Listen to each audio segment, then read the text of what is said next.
Today's episode 121. We're going to be switching things up a little bit today, and instead of talking exclusively about our most recent concerns / complaints about AI music, we're going to switch a little bit more into music documentaries. We might still have a little AI rant here and there, but we're going to be talking about some music documentaries that Destry's been doing lately, and then we'll get into some Bible stuff too. And episode 121. Might drop. A deep dive, yeah.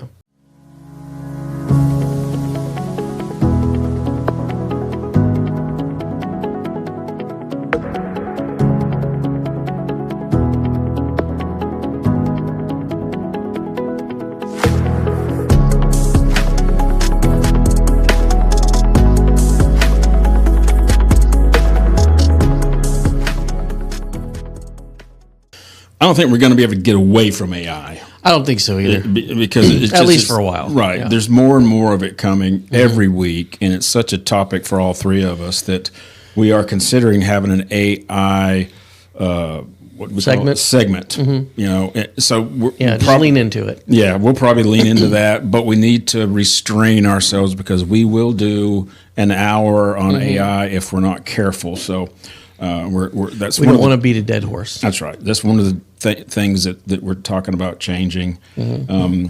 I am starting to look at. I have been just by nature looking at music documentaries, and I did a lot of that this week. And I thought, you know what? Let's start talking about these. I enjoy watching those, man. Some of them are crapola. There's no question about it. If it's just like somebody likes the band or wants to make money off of it, but they have nothing to do with the band, and so they're running general clips, and then they talk about them, then general clips.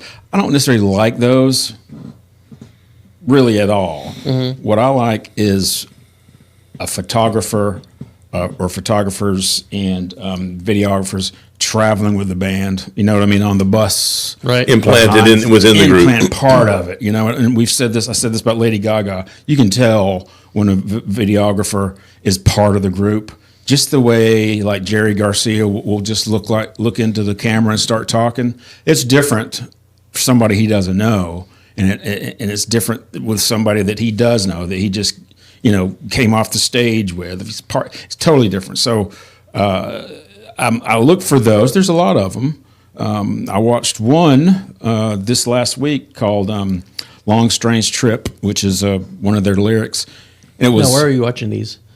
Where? Yeah. It's not like at home, but like streaming service. Sure. This one was on. It wasn't Netflix. It was. Might have been HBO Max. HBO Max. Okay. Yeah, because I just added. I took down Netflix and started HBO Max. There's evil everywhere, man. Right. I had talked. Yeah. Nowadays, you can't say Netflix is not part of the problem. No, I can't. None of them. I approached Donna the other day about adding something where I could watch live mountain biking because I was watching on YouTube 2-year-old mountain biking, right? Right. And that's my sport. I love watching live mountain biking of all kinds. So I thought, man, this is ridiculous. 2 years, I did that for about a year, and I thought, okay, well, I'd rather do live. So Donna and I have an agreement. Anytime we add something, we got to take something away. Right. So it took about a month to figure out what I'm going to take away. So I was looking for an excuse. Turn on Netflix, and I started watching things that I wouldn't normally watch. And I think I may have talked about this last week, but within the first 5 minutes of two things I wouldn't normally watch was a normalized homosexual relationship. It wasn't even part of the story. It was just normal. Right. And both of them were two guys kissing.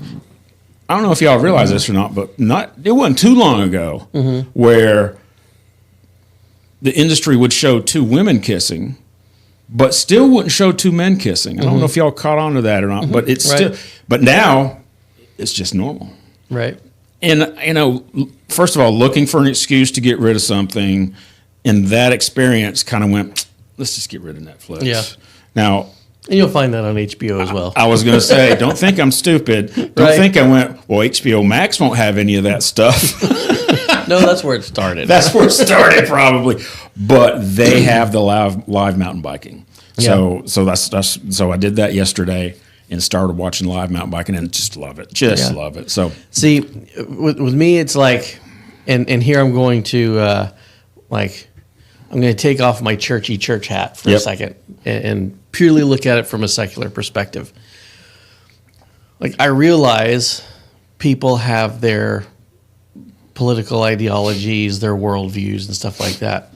We all have them. yeah, I can understand if someone has a particular worldview and they're in the business of creating entertainment, that they're going to incorporate that worldview into that entertainment. sure. I understand that. We I do realize as that. creators. Yeah. We don't I don't have a problem with them doing that. If you're woke, if you're in support of any particular agenda, fine. Put that into whatever you're creating. That's part of who you are. But don't force it in. Make it be part of the actual story, not just I want to wedge this into an otherwise complete story just to check off a couple boxes. Right. Disney's really bad about this. In their their Star Wars stuff that they've been destroying, and even in Star Trek, because we like the sci-fi stuff. There's always been an opportunity for an agenda that I wouldn't necessarily prescribe to be incorporated into these storylines, but it still fit into that storyline. Yeah. It wasn't just like, well, here's the story, and hold on for a couple minutes, we're just going to ignore that and just do something that addresses an agenda because it's the politically correct thing to do nowadays. Right. And we have a checkbox of things that we need to incorporate into any type of entertainment. It has nothing to do with the plot of the story. I don't like that kind of stuff. I don't even like it when people who have a worldview that I agree with do it.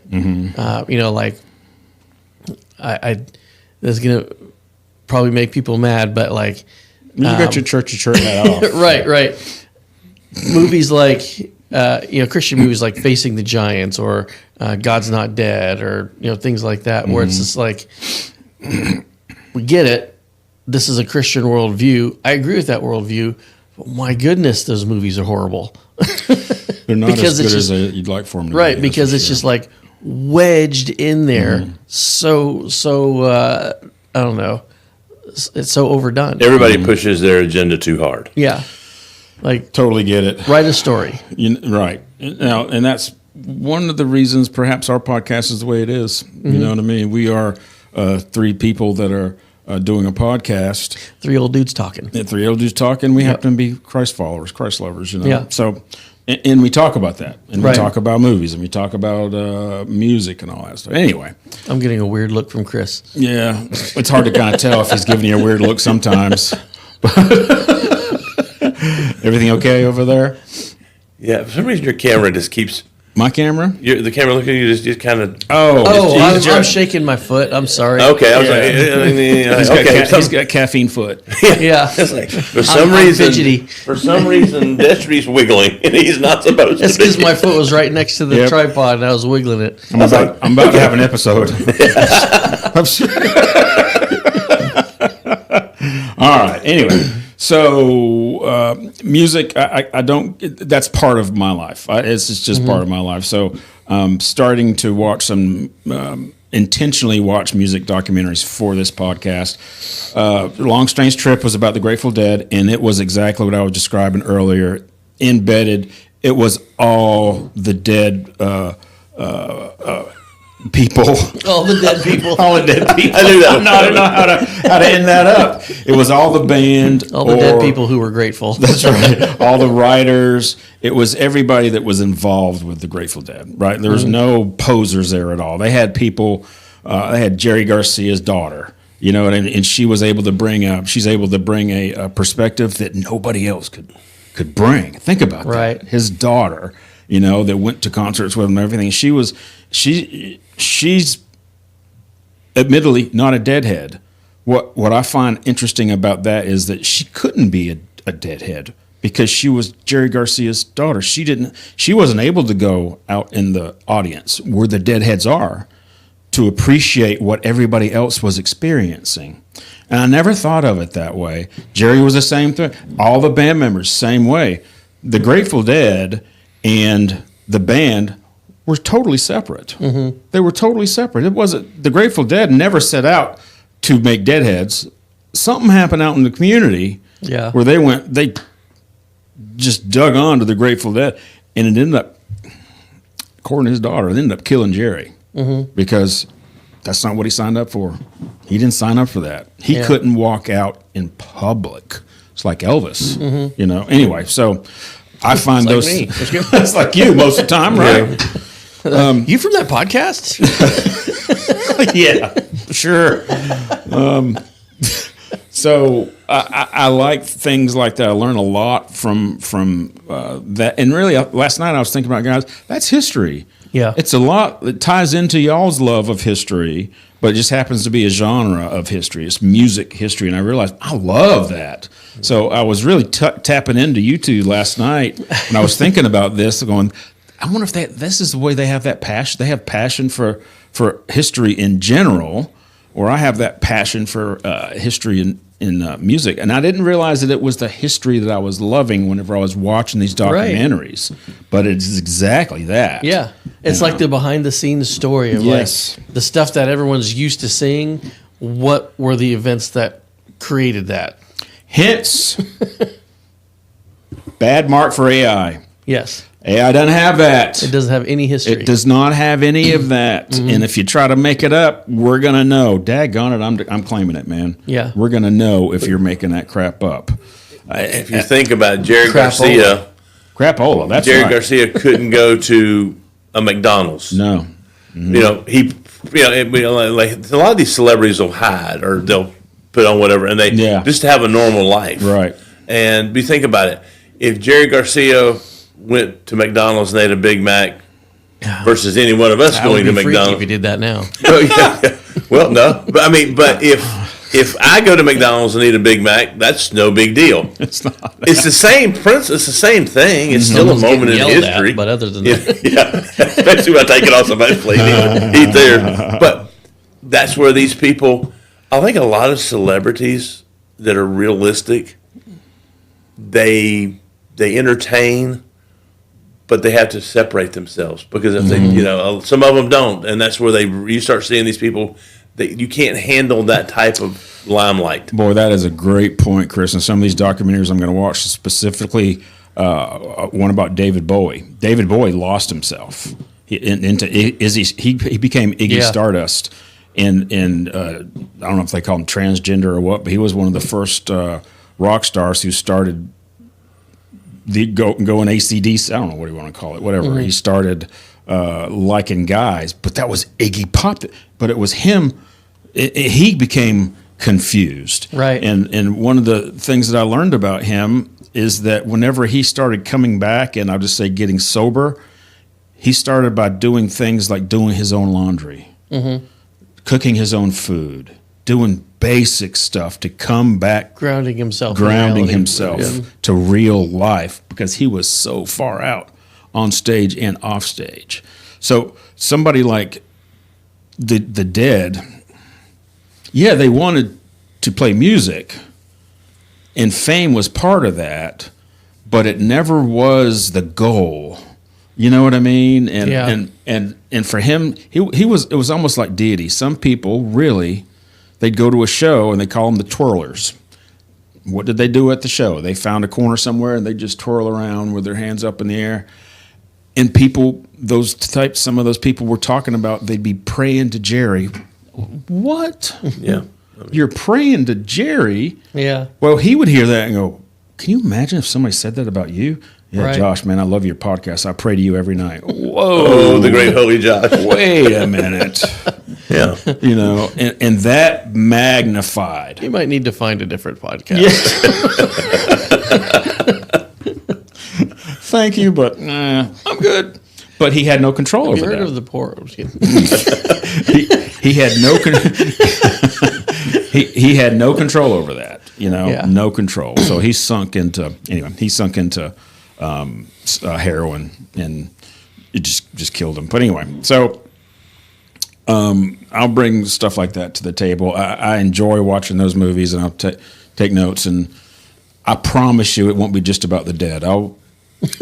Every now and then I'll venture out to other music.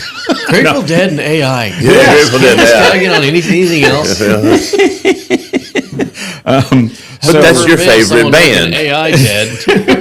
That is my favorite band. Let me show you some. Talk to you about some other ones real quick. Almost Famous. Have you ever seen Almost Famous? Mm-mm. Almost Famous is total fictional, but it could be true. You know what I mean? And know it, just like any AI, knowing that going into this, it wasn't a documentary, it's just a movie. Knowing that going into this movie, I was okay with it. Was it trying to be anything? It wasn't. It was about a kid who was want to be a journalist, and he lucked up and got on board with this famous band that traveled around, and his mom was liberal enough to let him travel around as a teenager, and he met people. It was a 60s, 70s thing. That was really good. The Last Waltz is a great documentary about the band called The Band. Mm-hmm. And they were everything. They were Elvis famous back in the 60s, early 70s. Echo in the Canyon, Dazed and Confused, Festival Express are some other ones. So there's a lot out there that I'll be bringing to the table. And we'll see how that goes. Cool. I was watching a math video the other day. I frequently do that. It was talking about AI generated music, explaining a little bit about like the math behind it, how AI will come up with something that's seemingly new.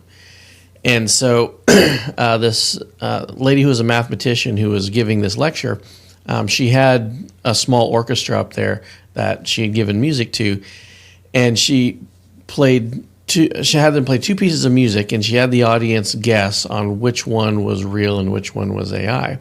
And it was music in the style of, I think, Vivaldi.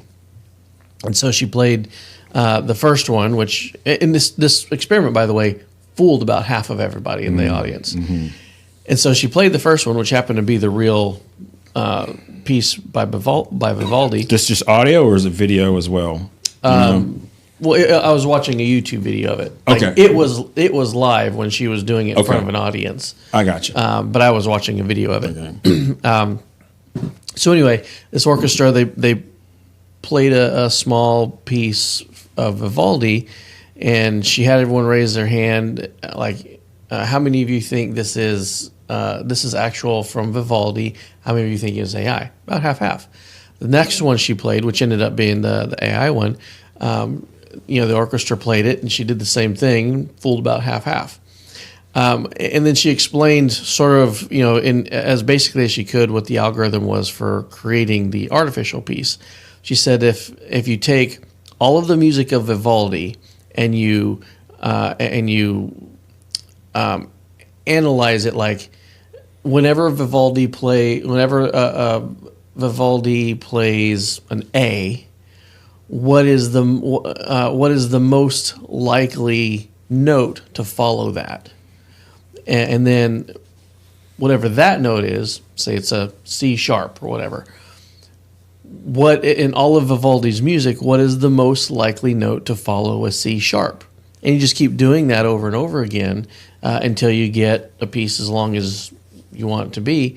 And you can even go deeper in that and say, like, whenever you have these two notes in succession, what note is likely to follow that two-note group or three-note group or four-note group or whatever.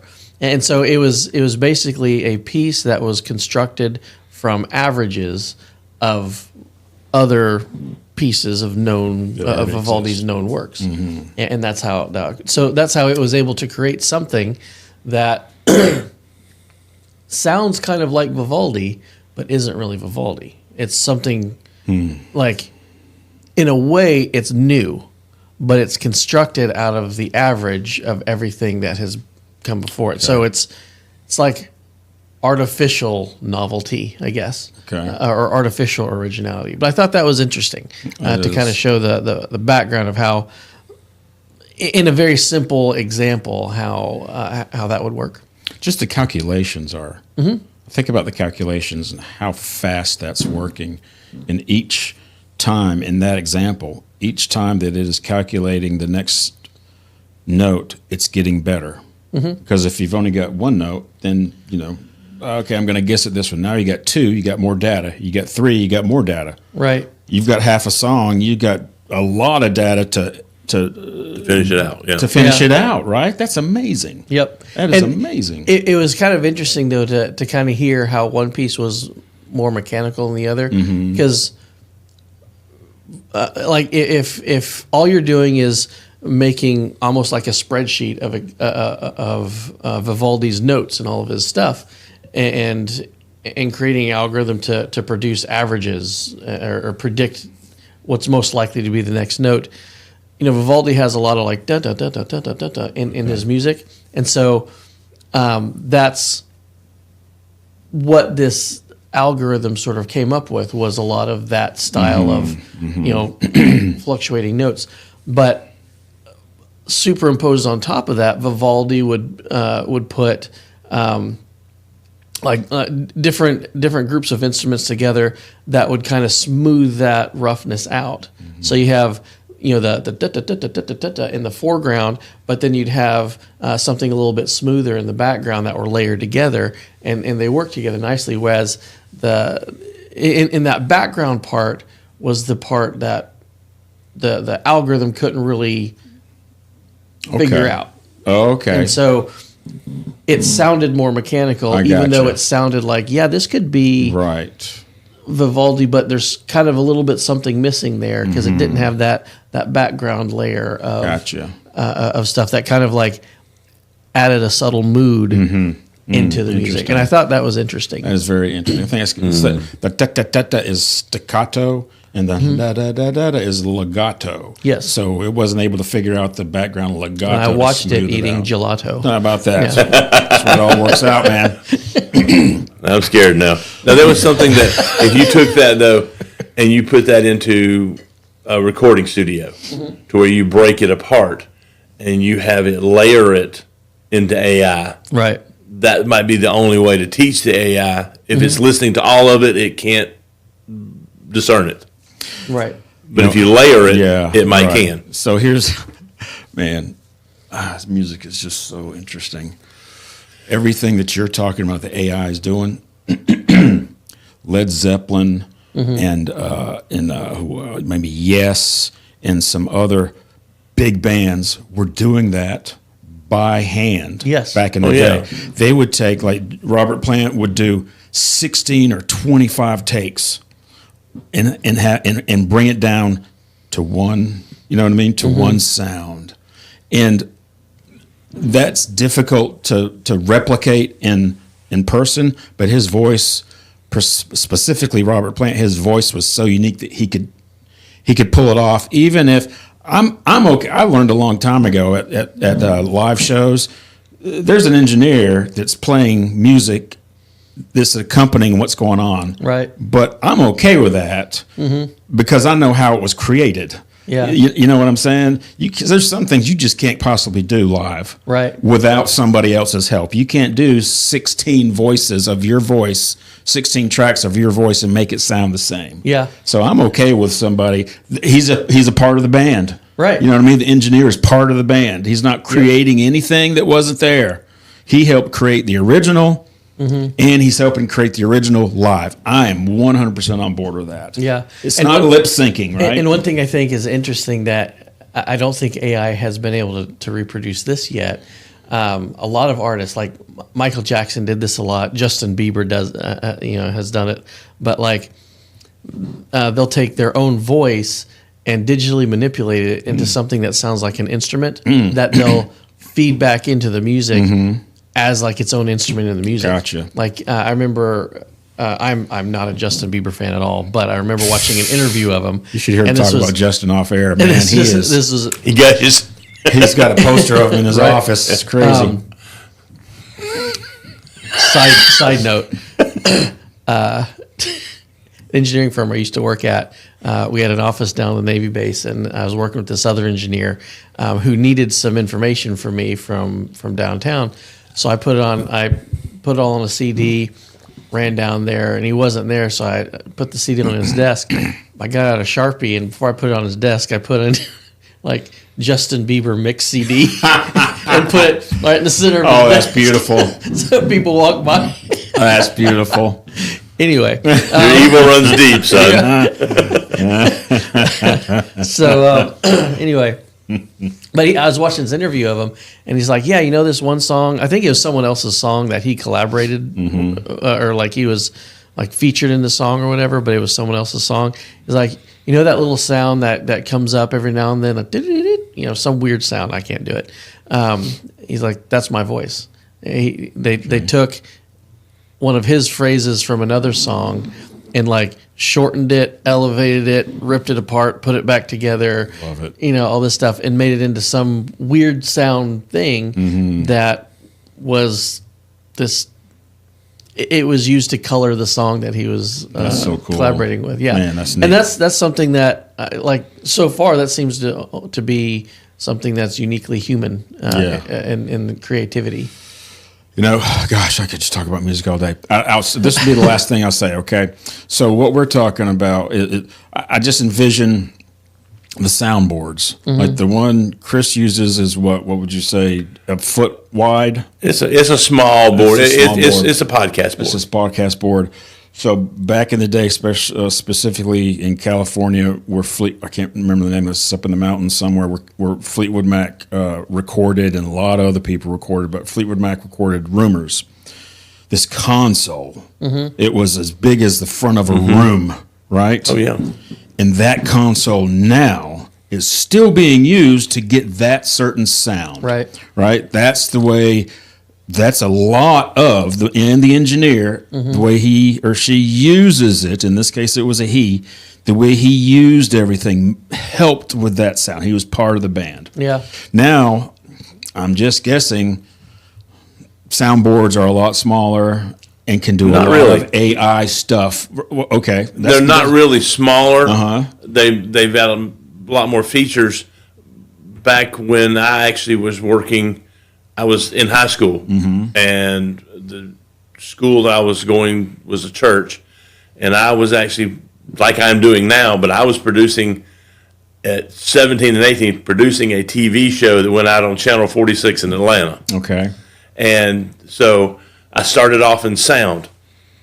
This thing was 4.5 foot, 5 foot across. I'm having to sit here and reach, Right. Oh my God, this is horrible.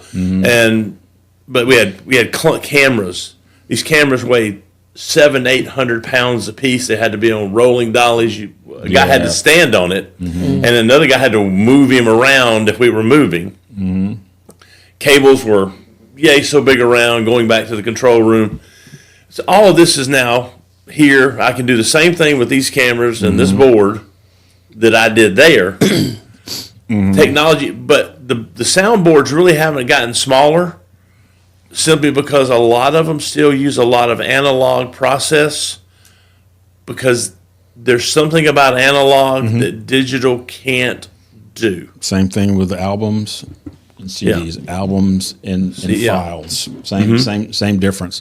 Okay, so I'll end up with this, just a little story of my medical life this week. Monday, I went to the dermatologist. And this is a bougie dermatologist. She does a lot of cosmetic work with people. Obviously, with me, she doesn't have to do much. Anyway, so. But she does a lot of cosmetic work. I was referred to her, and it doesn't take long to see her. So I like going in there. I like her. She was studying you, so she knew what to do to other people. Yeah, that's exactly right. I was an example. Basically. You are a test case. I mean, I can't help it. You're setting the bar. I can't go anywhere. I can't go to McDonald's, eat a Big Mac, nothing. So I asked her to. I have this cyst in the back of my head, and it got lanced a long time ago, and it's coming back. So I set an appointment, and she was going to take the rest of it out for me. Okay. That being said, let me go to this. I have a good friend that I used to race bikes with, Ty, and he's a oral surgeon. Mm-hmm. And we were traveling around one day going somewhere in his truck and going to race somewhere, and we were talking about I had an experience with a doctor, a chiropractor. I said, man, the guy comes in, he keeps saying, well, you're not as young as you used to be. You're not as young. And I said, Ty, please tell me you don't ever say that to your patients. He said, well, I said, you're kidding. Okay. What do you hope to gain from that?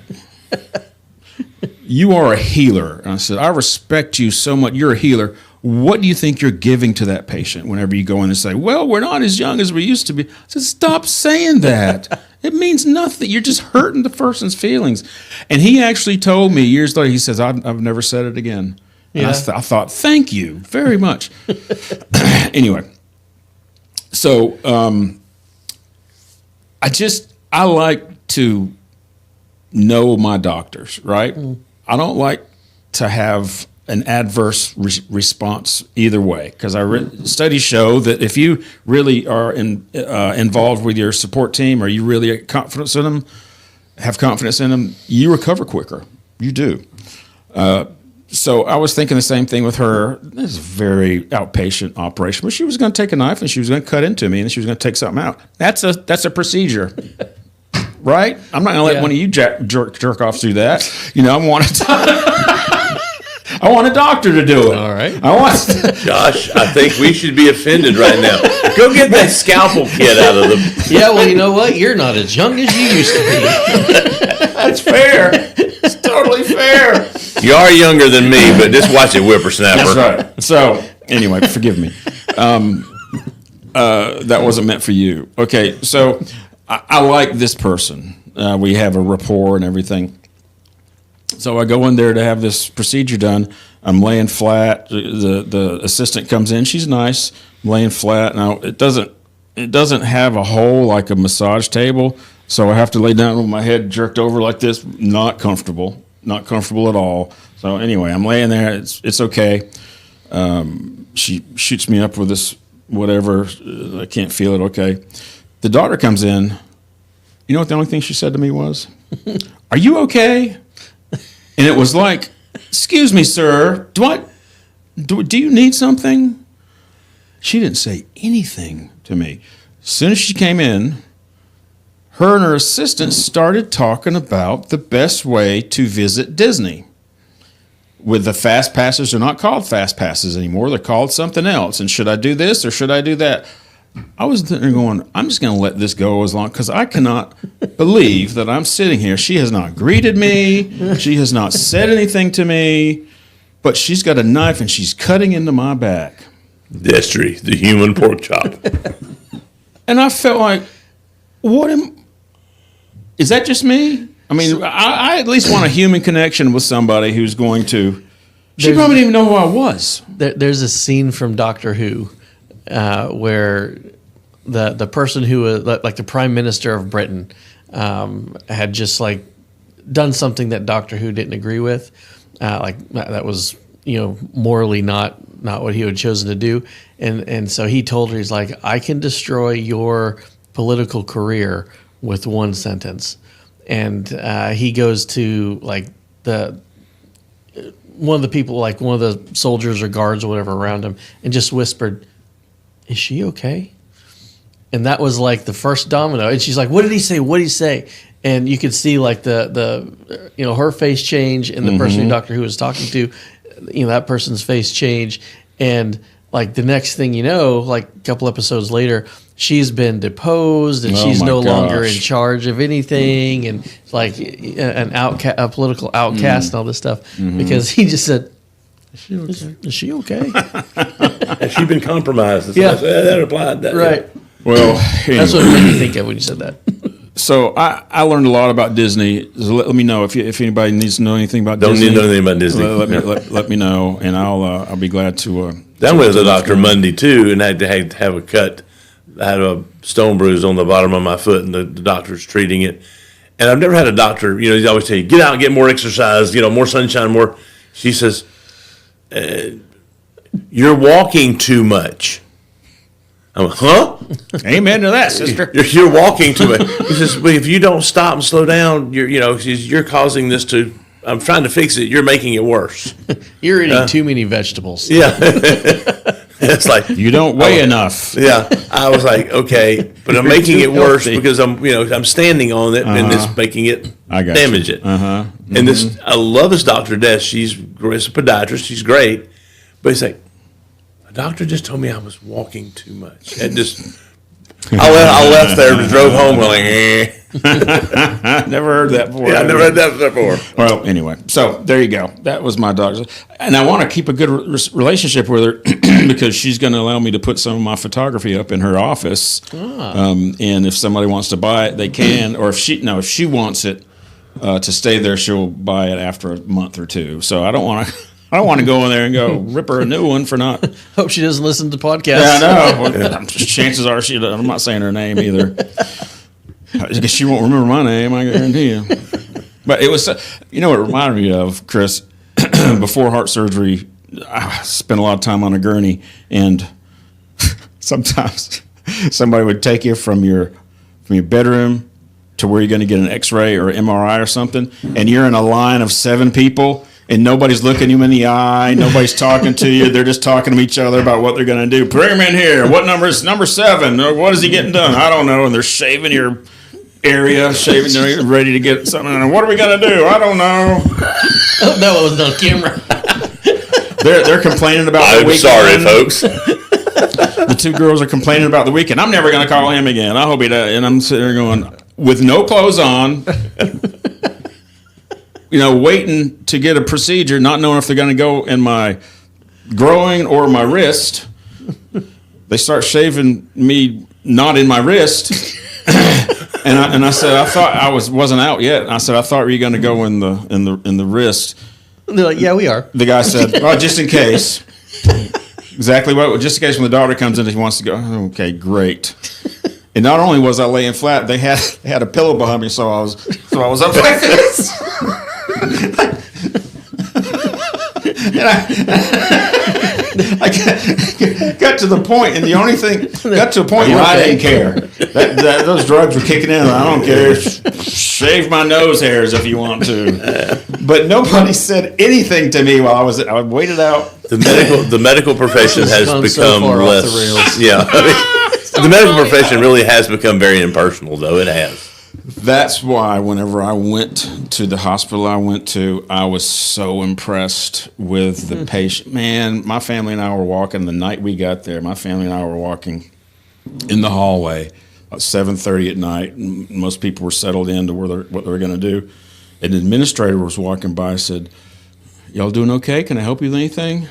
And we told him what we were there for. He said, "Do you mind if I pray for y'all tonight?"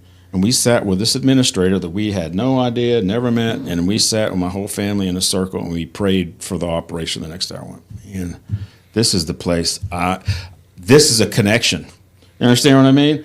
Mm-hmm. How different is that from being put in a line of gurneys waiting for number 7 to be pulled in to be shaved, Yeah, but if I'm going through that type of scenario, I want to be treated like a number. I don't want them to remember me at all. Well, please don't get to know me. Yeah. Let's just get through this in the most mechanical fashion as we can. That's a valid point. It's a valid point. This is not where I want to start building relationships. But it wasn't always that evasive. You know what I mean? Sometimes it was for an MRI or something, whenever you're going into a machine that's this close to you. And anyway, so that's my musical experience.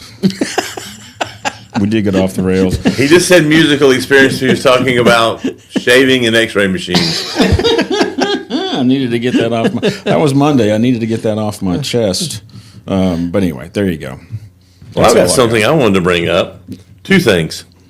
I was watching a video earlier this week, and there's a lady. She is an actual real person, but she's a YouTube attorney. So basically, if you're a big YouTuber and YouTube gives you a hassle, she can intervene as an attorney. You know, because some people make a lot of money on YouTube. That's their livelihood. Yeah. So she was talking about with this guy. I think every one of our videos would just by default be demonetized. Yeah. But what she was talking about was YouTube is about to start between now and the end of the year cracking down on pure AI videos. Is that right? They want to purge a lot of it. Good. Because now what they're not, okay, like if you're using it, the historical thing, and you're showing a battle map or something that's AI, they're not looking at that. Okay. What they're looking at is like there's a group, they'll write, they'll write a song for you. It's an AI group, but our father started this in 1983, and here we are. They don't exist. Mm-hmm. So they're going to start trying to pull a lot of this just pure AI garbage. Is that right? And they're tired of it because they got. Basically, what they're talking about, they've got an AI computer. Yeah. And this thing can put out 20 or 30 videos a day. Mm-hmm. A human being can't do 20 or 30 videos a day. Okay. Right. Okay. So they're going and looking at that. And I kind of found that. I told y'all I found that sort of fantasy thing online. It was called the Bone Chronicles. Mm-hmm. And it's all AI. Well, it disappeared for like 4 days. Now it's back. It is back. Okay. But I think what they're doing is they're looking at the garbage side of everything, mm-hmm. and they are wanting to purge a lot of this stuff that's going on. Okay.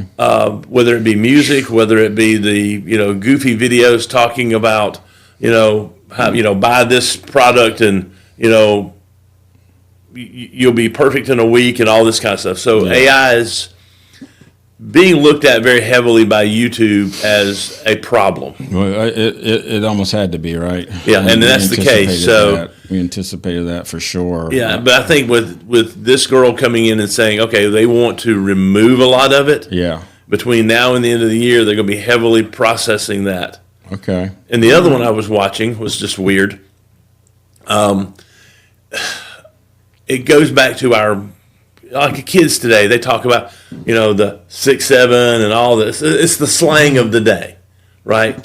And they're trying to ban all of this because it's like this one. It's like if you say Ohio to somebody, that's like, what the heck is Ohio? It's a state. But it means, it comes from the saying, it only happens in Ohio, which is a negative. This is a negative connotation.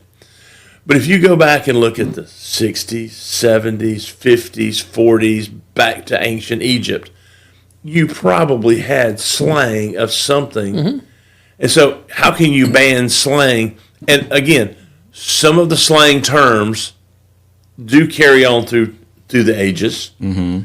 But most of them, after that 10 to 12 year period of the slang, they go away. So the next slang, instead of being, whatever, you can only ban what you can enforce. Right. And it's like you can't stop somebody from, so you can't say these words in the school is what they're trying to do. So they're telling these kids, you can't have your slang in the school. And it's not going to work simply because back in the 60s, like, hey, man, what's your bag? Or that's far out. Or groovy, man. Groovy. Oh, and then you get into the 70s or you get into the 80s, it's like, gag me with a spoon. It's so tubular and rat, Oh, I love that one. It's just a slang. It's going to go away. Kids are going to have their own way of communicating with each other. They've done it for however many hundreds or thousands of years. Well, not just kids, but, that entire generation will be the generation that uses that slang for the rest of their lives. Right. They'll use, we still use slang from our times. Right. Sure, but it blows your mind when you sit there and go, okay.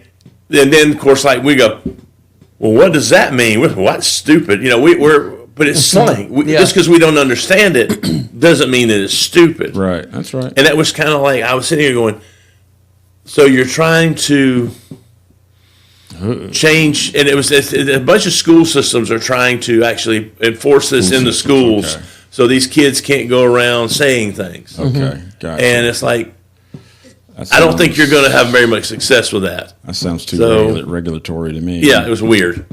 So Well, That's my take. I think it's interesting to look back in history at how language has been used to separate people and to unite people. Because, like, linguistic.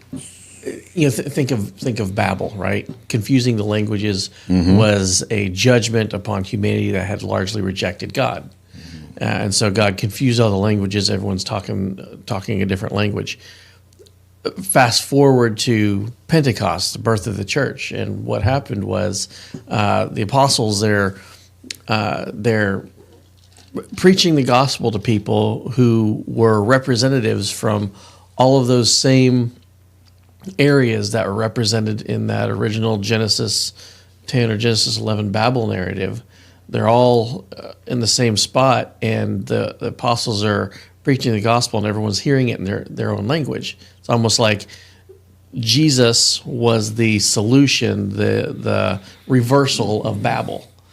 And universal translator, basically. yeah, universal translator.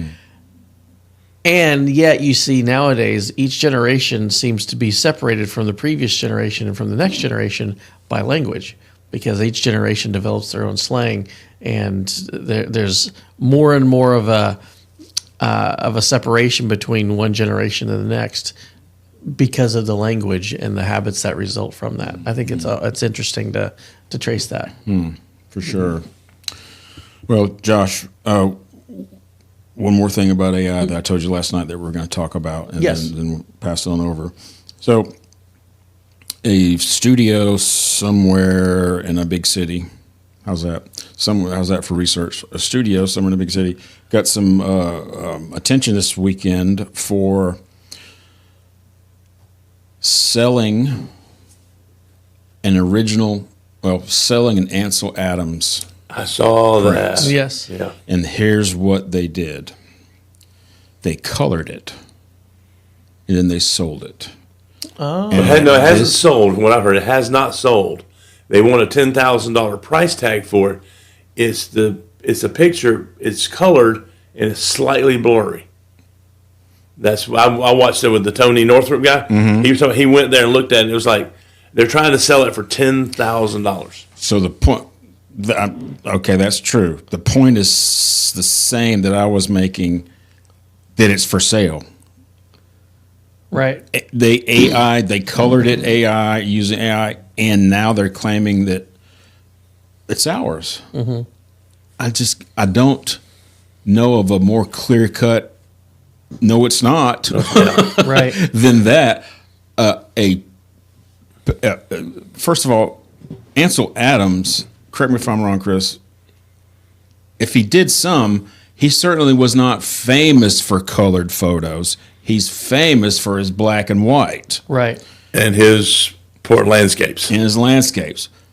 To bastardize something like that, then I could take a daggone Mona Lisa, make it black and white, and sell it. What's the difference?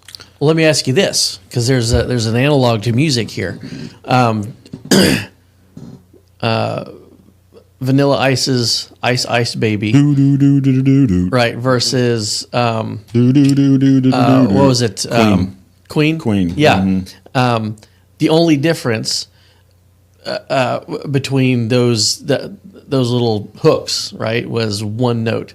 Doo-doo instead Yep. of Dum doo. dum dum da da dum dum instead of dum dum dum da da dum dum da dum da dum da da dum. Right. And it became his.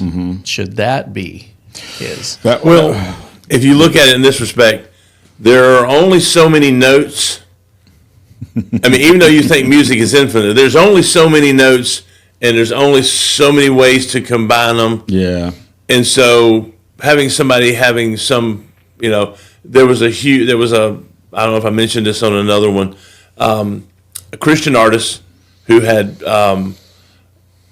had a particular thing in the Katy Perry song, Like a Dark Horse. Yeah. Basically, he sued her, even though it was enough of a change, and he won But everybody is kind of saying, well, he shouldn't have won the suit because there was enough of a change. Right. And actually, what was funny was the guy that was saying he shouldn't have won was actually defending Katy Perry. Turned around and Katy Perry sued his YouTube channel. Yeah. Before bringing it up. Oh my God! And it was like, okay, I'm defending you. I'm not knocking you on this. So it was that's why I bring it up too, is because where is the distinction? Because you can have a set of notes where you add one note to it and it becomes yours, or you have a photograph where you add color to it and it becomes yours. What's the difference between those two? I remember during that period, I think it was called masking or tracking. I think, and a lot of people were doing that. Yeah, and it got to the point where people were doing it so much that they made it into almost a genre. You know what I mean? Like having the backtracking of do, but the front was totally different. So I don't know legally how that landed. Right. But I enjoyed both of those songs. Same. You know what I mean? Yes. So I didn't really have an opinion. As soon as those notes come on, I'm like, whichever one this is, it's going to be great. It was fun. You know what I mean? Collaborate. Oh, wait, no, it's the different That's and Vanilla Ice was almost like a cartoon character to me. Right. You know what I mean? He was just ridiculous, but entertaining. Yeah. I and if you have him. a problem, he'll solve it. Yeah. That's good. And now he flips houses. Now he flips houses. That's right. Check out the house while his DJ revolves it. That's good. It just something more. I don't know. I feel like I don't know. It just seems like what they did with Ansel Adams seems like it didn't take a lot of effort. No, it did. It took nothing. To color it and then claim it as yours. Yeah. You know what I mean? We talked about that before. How the story behind it is what makes it valuable. Right. You know, and it just seems like they're just intentionally trying to. I don't know. Yeah. I can't help but think that that's one of the things. Now it's legal, but come on, if you just got to be some type of balance to where you can't just say that's your own because you made it blue and white, right, or blue and red, or whatever. Yeah. There's issues. That's like plus two with more and more technology.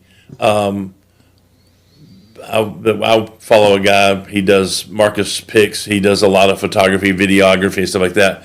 He talks about all these $300, $400 action cameras are better than his $5,000 or $6,000 video camera, but he says they're AI driven. So he's sitting there. He's now illuminated because the AI pull.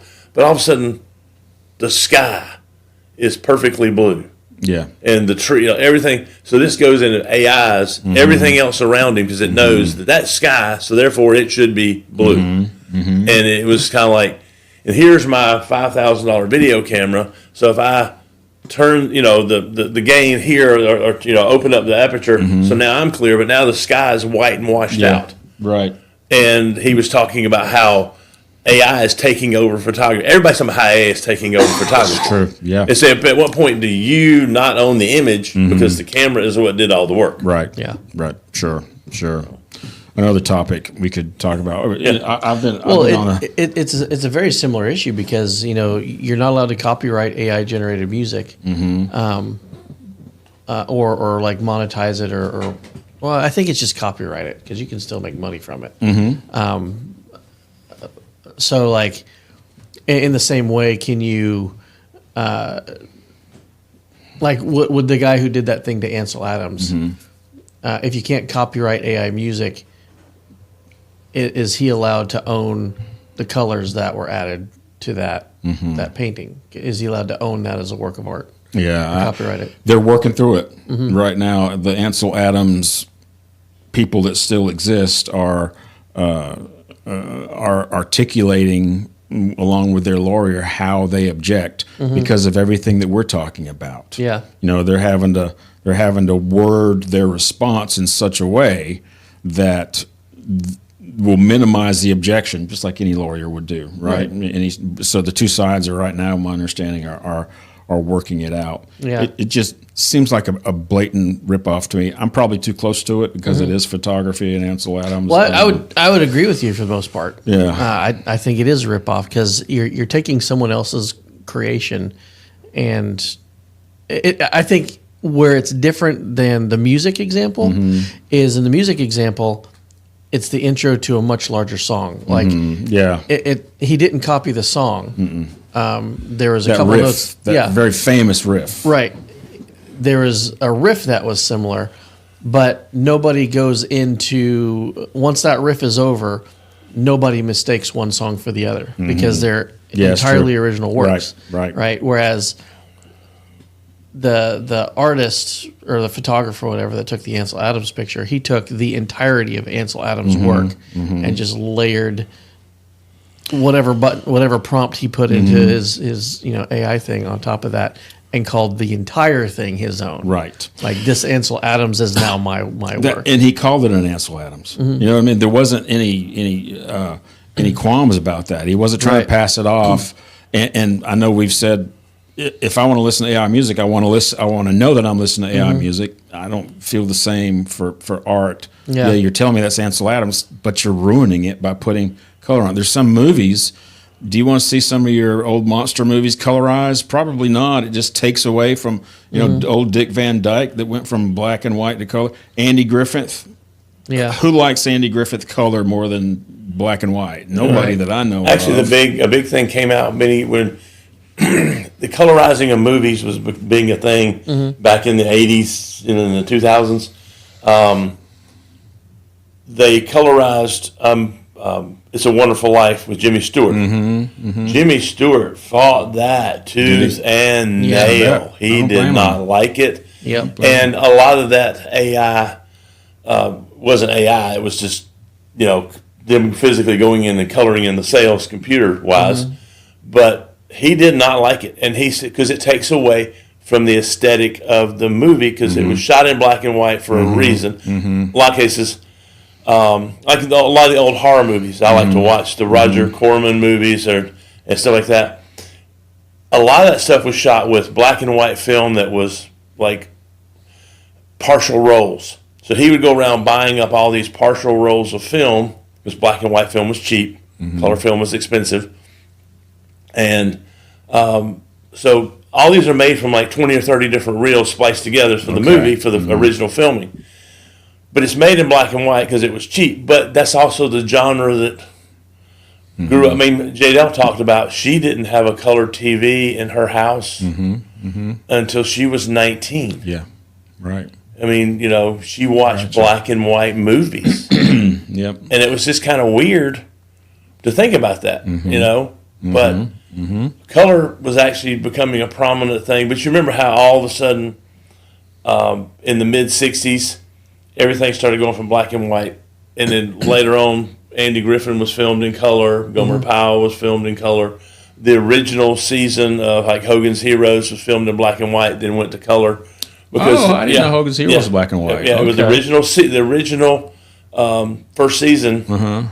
I know the pilot was, but they shot it all in black and white. Oh, didn't know that. But then you had that shift around 1965 where every TV show went to color. Okay. The original Lost in Space, black and white, all of a sudden went to color. Gotcha. Because color became cheap enough for the process. Right. But it just shows you,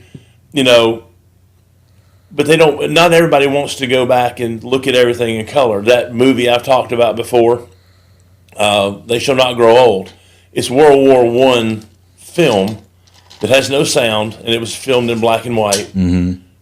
Peter Jackson went back, and they colorized it. And then they went back and added voiceover from lip readers. Right. Well, that's bringing a documentary type thing out differently. Yeah. But to colorize it, to me, sometimes, too, it takes away one of Jadell's, our stepdaughter, was, why is everything gray?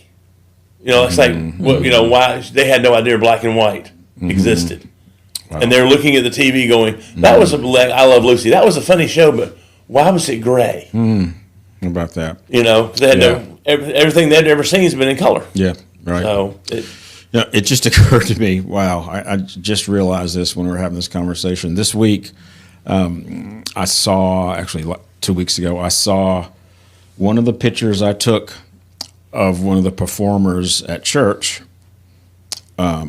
She used that picture for her new Facebook profile, but she made it black and white. That's now her picture. And I had a little reaction to that. I had a little reaction. I'll be honest with you. Right, wrong, indifferent. All I'm telling you is my spinal reaction was, what? How dare she change my? But it's her picture. Yeah. It's her picture because I tend to send her pictures of Right. her. You know what I mean? So it was, and I was paid by the church to make those pictures. It's not, I don't have rights to those pictures. Right. But when I saw it, But you still have a relationship I with those still pictures. have a relationship with it, and I'd feel so much better if she would just say "photos by Destry." I would go, awesome.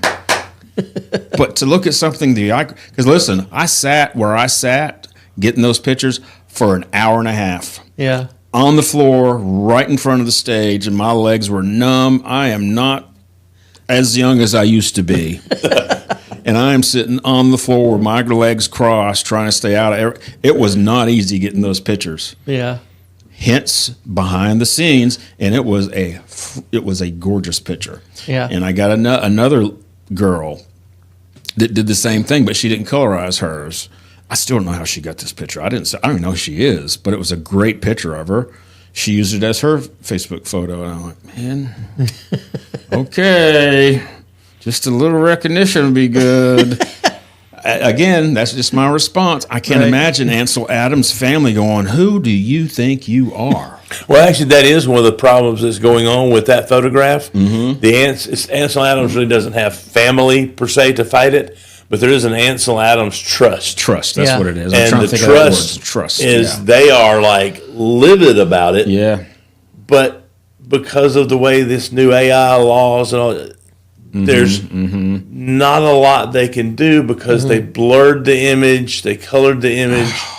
Yeah. You know, I mean, Ruined it, man. I bet it looks good, but I can't. I don't believe I could look at it. actually, No, most I people couldn't that have seen it say they don't like it. Is that Yeah, that's what's frustrating about technology in general is like,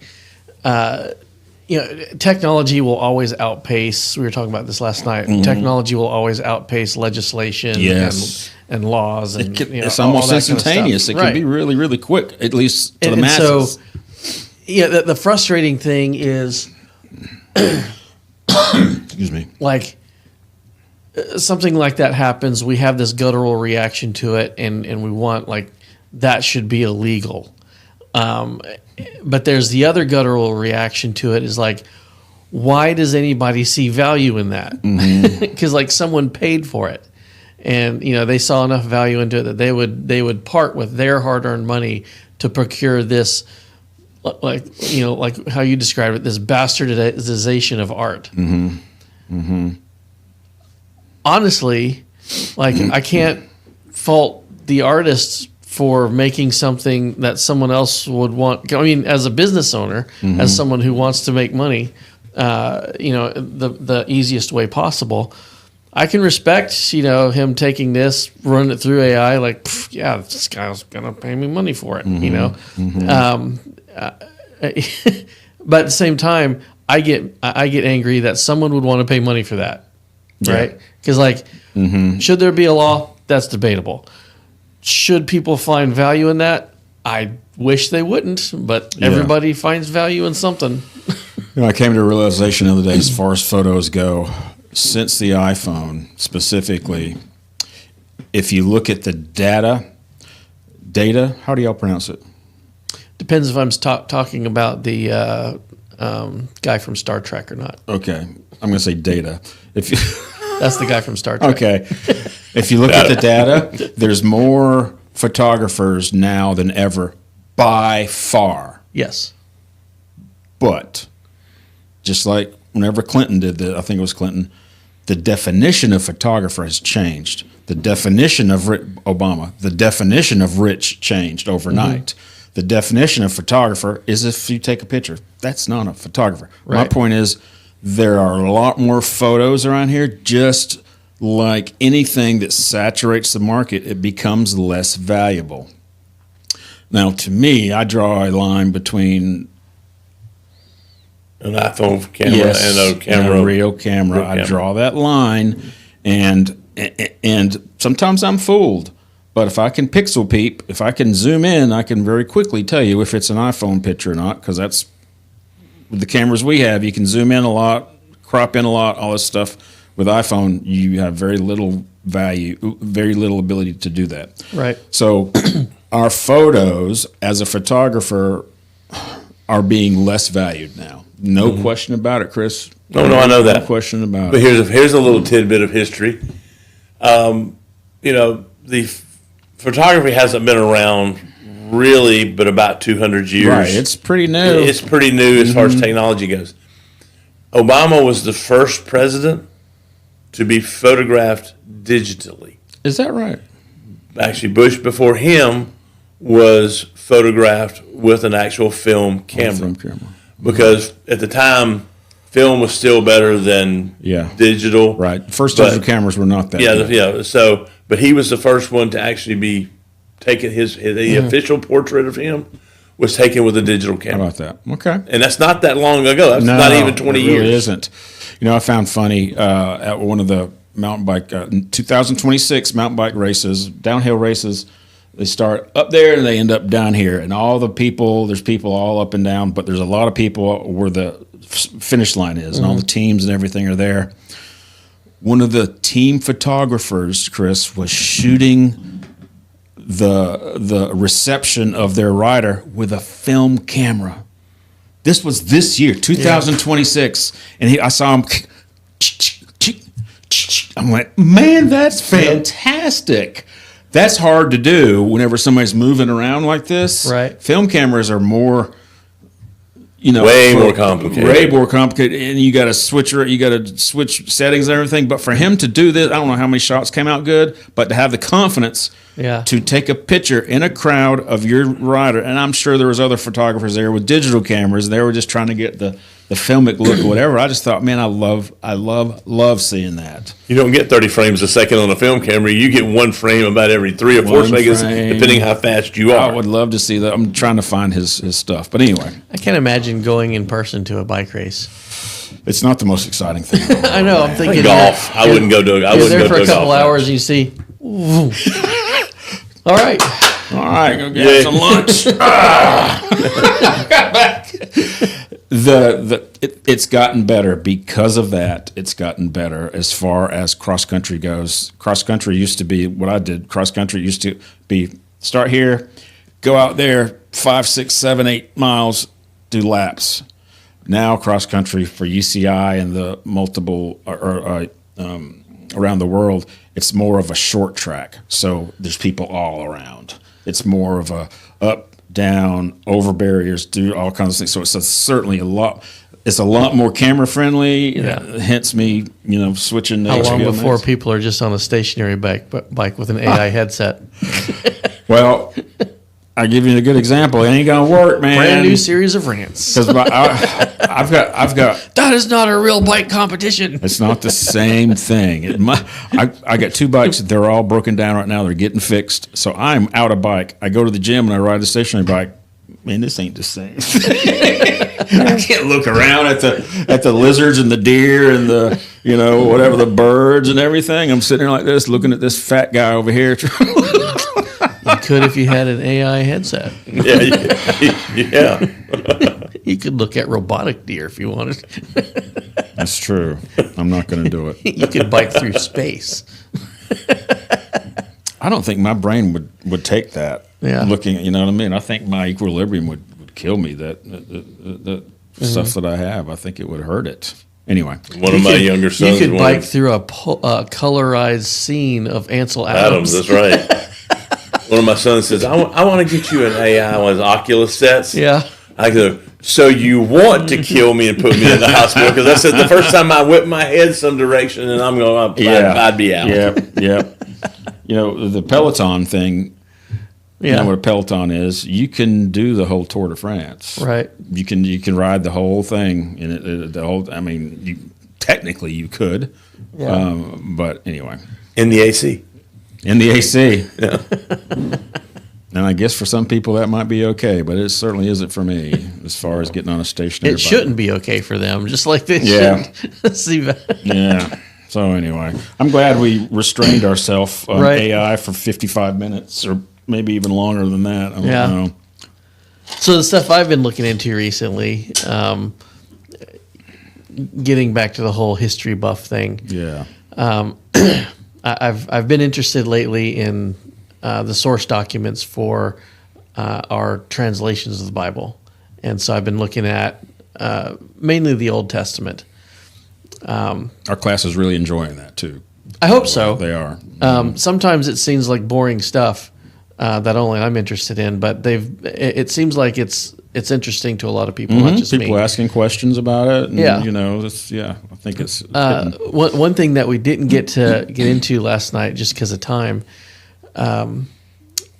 So we've been talking about like these 4 primary sources of historical documents that have been used as a basis for Old Testament translations. And last night we talked about the Masoretic text. And I'll keep it short because we've already gone long, but I'm going to talk about this a little bit next week in our small group. But the reason it's called Masoretic, or this group of scribes were called the Masoretes, is because of a technique that they would use. It was called Masora. And so think about like you have an extremely important document that needs to be preserved for all time. And but the materials that you're using to make these copies don't last forever, because these documents aren't as young as they used to be, right? Right. They get worn out, and you have to make new copies of it. And so, in the New Testament, we read about scribes all the time, usually in a negative sense, because Jesus is encountering scribes and Pharisees, and there's this like an antagonistic relationship between both of them, where Jesus is like being critical of the Pharisees or being critical of the scribes, and he encounters them quite a bit. However, the scribes had a really, really important job and a really valuable job, even to us today. Even those scribes that were that were not accepting of who Christ was or anything, still they had a very important job and very valuable job that we're partially beneficiaries of today. And that was this task of copying and copying and copying and copying Scripture. And not just copying, but verifying the copies. There's a whole system of scribes who their only job was to go through copies and compare them to the master set to make sure that it was copied 100% accurately. Wow. And so, other than just going through and word by word doing comparisons, which they didn't have computers to do that. It was all through eyeballs. Yeah. And humans are able to make mistakes even when they're trying to be really careful. Additional techniques were added to make sure that the integrity of the copies were always maintained. These techniques called Masora. One of them was how many letters are in a book of the Bible. Well, if we have the master copy and over in the margin we have a note from the previous scribe that says this many letters, Okay. I can go back to this copy and I can count like, okay, I have the same amount of letters.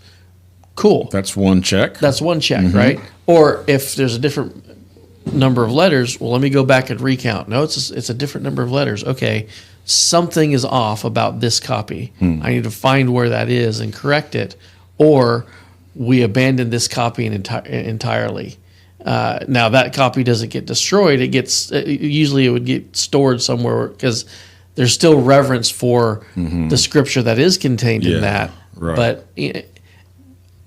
ironically, that ends up causing a few problems, confusion, because those ones end up getting found later and kind of confuse the issue a little bit. But putting that aside, so okay, the number of letters checks out. Cool.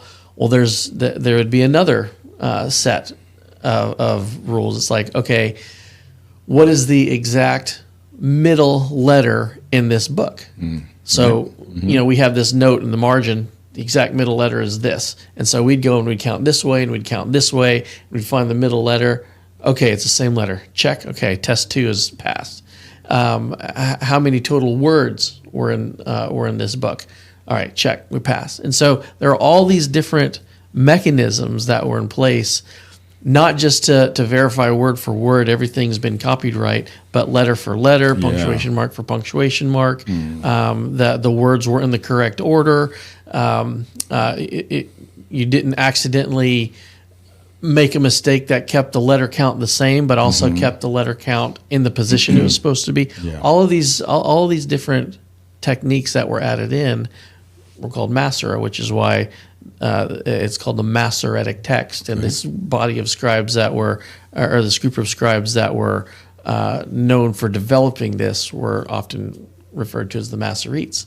Okay. So it's really interesting to track all that because what we end up having is a Hebrew manuscript that honestly is a copy of a copy of a copy of a copy, but the copies were maintained with such a degree of integrity that it often surpasses, like if I copy paste something on the computer, oftentimes there can be slight degradations in that copy. Like if you copy and paste the same file over and over and over again, eventually you'll get a degraded file. Technically, they degrade every time. Right. You learn that as a photographer. Every time you send a file somewhere, that degrades it a little bit. Right. Maybe you're not able to see it necessarily, but over time. Right. And degrading a file can be avoided by error correction.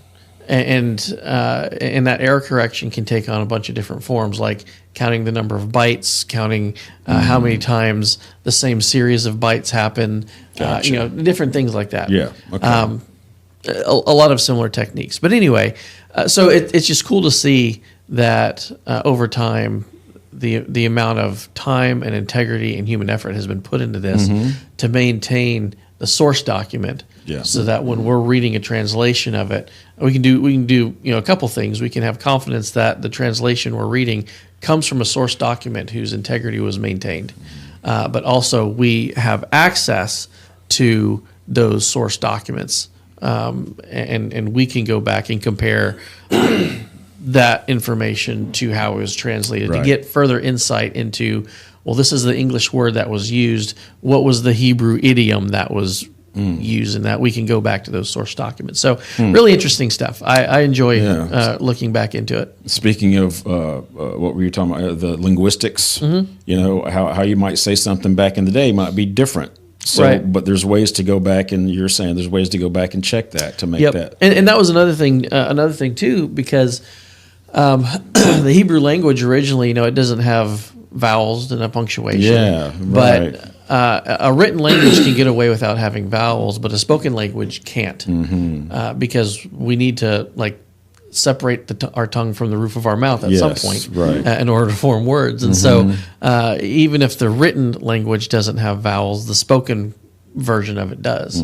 And so so this group of scribes, one of their projects was to formalize how these vowels were, how these vowel sounds were inserted into the text, so that it was pronounced right, or like the Psalms, how it was sung correctly when put to music, and so they would create those types of rules, so that the tradition they had been following for centuries was now formalized and documented, so that future scribes could follow the same thing. Even if there was a separation in the oral tradition, there would be a documented tradition to follow along. Wow. Man, that's a lot of work. An extreme amount of work. That's why people devoted their entire lives to this. This was their profession, was to be a scribe. Be a scribe. Yeah.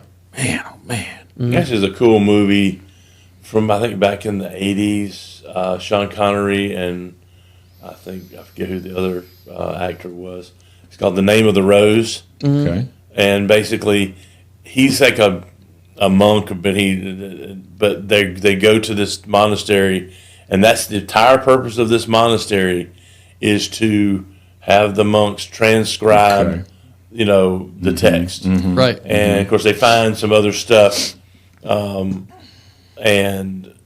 because something with a murder went on. But it was very interesting because they have these huge rooms, and it's all these guys are sitting there, and they got their little quill pens, and that's all they do. Then they go eat, and they come back and write more, and they go away and they eat. That's all they do. It was the guy from Broken Arrow, right? The other actor. Christian Slater, I think. Yeah. Christian Slater was who. He's young in this, but it's called The Name of the Rose, and it was a Sean Connery movie. Now, last night you were talking about how the system also had backups. So if you took one completed book and you would store that book in a different place, right, and then another one in a different place. It struck me last night because that's the same thing we do right now, or we're supposed to do with our backups. Right, we're supposed to have a hard copy, a soft copy somewhere, and another soft copy somewhere else. Right, just in case there's a fire or something happening here. And you're saying last night you told us that is exactly what happened. Right, yeah, to one of the originals. They're like the two famous sources that are considered Masoretic texts is the Aleppo Codex and the Leningrad Codex. Codex just means like we took a scroll and made a book out of it. And the Aleppo Codex, I'm going from memory now. It's the oldest one. It's still in a library in Russia. Okay. But it's not a complete manuscript because it used to be held in the Aleppo Codex is not in Russia. It's in Israel. The Leningrad Codex is in Russia, which we'll get to in a second. But the Aleppo Codex, it's a little bit older. It's from like the 900s AD or CE, whichever one you want to use. But it was held for a long time in the synagogue in Aleppo, Syria. Well, 1947 comes along, and back up, 1922 comes along, and the League of Nations, after the collapse of the Ottoman Empire, took the area of modern-day Israel and put it under British control.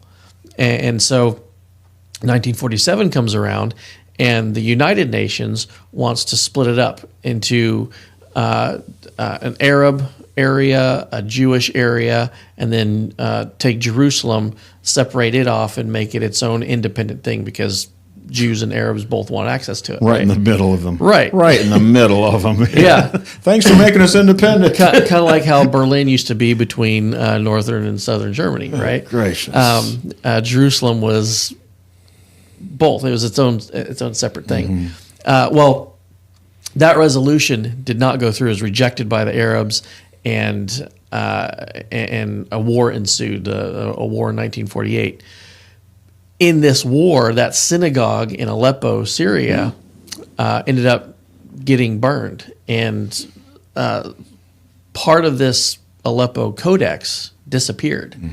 And nobody knows where it went. If it got burned, if it got like stolen. Yeah, if maybe like people tried to take different parts of this and store them in different locations to be reassembled later or something. Who knows? But part of it's missing, and so it's the oldest existing codex that we have, but part of it's missing. So the other codex, which is the oldest complete one, is called the Leningrad Codex, which that's the one that it spent over a century, I think like a century and a half, in the library in St. Petersburg, which was called Leningrad. And then it's still in a library in Russia today, but it's the oldest complete, and it was like mid 1000s AD. So those two works are like the copies we have of the Aleppo, of the Masoretic text. But it's cool how there seems to, like you were saying, there's always seems to be a backup copy. Yeah. because whether it's the Masoretic text or the Septuagint, the Vorlage text that was behind that, or even the Dead Sea Scrolls, it's like there's always, if this one gets destroyed, there's always a backup copy somewhere. And next time we'll talk about the Dead Sea Scrolls and how important they are to all these, because the Dead Sea Scrolls ended up predating all of the codices that we have. Wow. And really was important in showing how well these scribal traditions have been able to maintain the integrity of the text. Nice. So that's what we'll talk about next time. Very good. Yeah. All right. Looking forward to it. Chris, anything else, buddy? I think I'm good today. Okay. All right. Well, we appreciate everybody watching and listening. We seem to be getting some new listeners. We're getting more downloads than we have in a quicker fashion. Yeah. Too. There's still some videos that some of them maybe only have 35 views, sitting right between two that have 300 views. And I don't do the research to find out why that is, but it just seems to be happening. But this last time, it seems like we went from 0 to 30 within a week, which is quicker than what we've seen in the past. Well, one thing that has happened, though, I went in on the last video and I wanted to do the thumbnail test. So I loaded everything, but when I went back, for some reason, YouTube, if you go back and make any kind of change, it defaults. It published it at midnight on a Sunday night. I know, I watched it Sunday. And I'm sitting there why is this on my feed? Yeah. I set this for 9 o'clock. So I go and double check.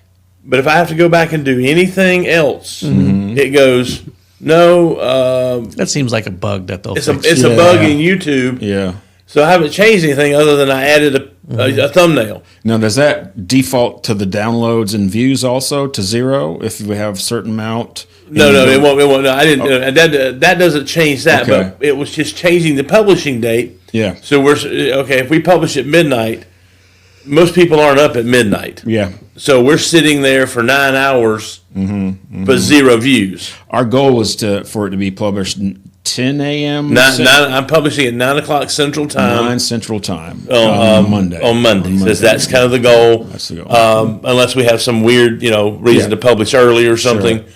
If like Charlie, like the Charlie Kirk thing. Charlie Kirk thing, we published that early. But again, you publish if you publish at a consistent time, people are waiting on it. That's one of the 3 cornerstones. Yeah, or 4 cornerstones to be more successful is to publish consistently and at a certain time. But with that happening, I'm up to 30. That's right. I think we're 4 actually. No, actually, I checked this stuff because I look at it. We've gone from in the past month, say 6 weeks, from like 31 to 35 subscribers. So we've gained like 4. Hey, that may not sound like a lot, but that makes me happy because people are hearing about. But for the number of times that for like. That's just our church checking up on us. I'm probably related to most of the people that. I know Cindy and Buddy and Donna. and there are ways to boost our channel. Yeah. But it's the point of YouTube has its weirdities of things that it does, but it's a great platform to put out there. And it's like, my wife's channel, we're just shy of 900 subscribers. Nice. But she's been at it for about 3 years now. Y'all have been publishing podcasts for about 5 or 6 years. Now if we could go back and pull some of that old stuff into here or whatever. We're also not like showing people how to cook delicious food. That's true. So this is true. Trash. I mean, I didn't get this from eating, weird stuff. But well, I got, and I think I sent it to y'all, a screenshot of, I think it was one of the platforms that said, "Congratulations, you have 100 downloads this week." That was Buzzsprout. I've never got that before. 100 downloads in 1 week. That's huge for us. Yeah. And I can't help but think that it might have. the truth is, the only thing that we've done different is, Chris, you've gone back and created thumbnails for some of our older Videos. and current videos. And I can't help but think that that's contributed to that 100 downloads. Some of it's people want to look at something shiny when they go on YouTube, right. and that's I the do. thing. So they go, "Hey, that looks looks interesting," and so now that I'm using AI to create a thumbnail, A valid use of AI. because it's I don't have to sit there and draw all this Yeah. stuff or piece it together. So I use it, put in titling, and Good stuff, man. so it works, and it makes it pop when otherwise you just see one of our faces is all that pops up. Nobody wants that And any more than you have to. That's scary. Now we just need to like be more creative with our titles. Like, Yeah, that's actually watch that's till one of the end. You'll never believe what Destry says. I know, right? Actually, what's the funny part is, Yeah, that's true. I'll go home, I'll start editing, and I go, "Oh man, we didn't discuss what we're going to call this Yeah. episode." So then I'm texting both of you, "What do you want to call this thing?" So I have that on my notes right now. Okay. Get name for episode. My response usually is, "That's fine with me." Yep. That sounds good. Anyway, we're still having fun. Thursday morning is my favorite time of the week. It's awesome. I love it, coming in here and talking. And it might be a little bit self-indulgent. I really feel like this episode was, because I personally talked about a lot of trash that I've been thinking about. My clients hate it because I'm getting texts, I know, and emails, I know. and phone calls. We've been going for an hour and a half. But anyway, I want to thank everybody for listening. We all want to thank everybody for listening and watching. Thanks for that. It means a lot to us. We just want to get the word of Christ out and just have fun doing it, and that's kind of what we do here. So thanks, Chris. Thank you, Josh. And thank you to everybody who's watching and listening. Donna, I love you. I'll see you soon. See y'all next week. Bye.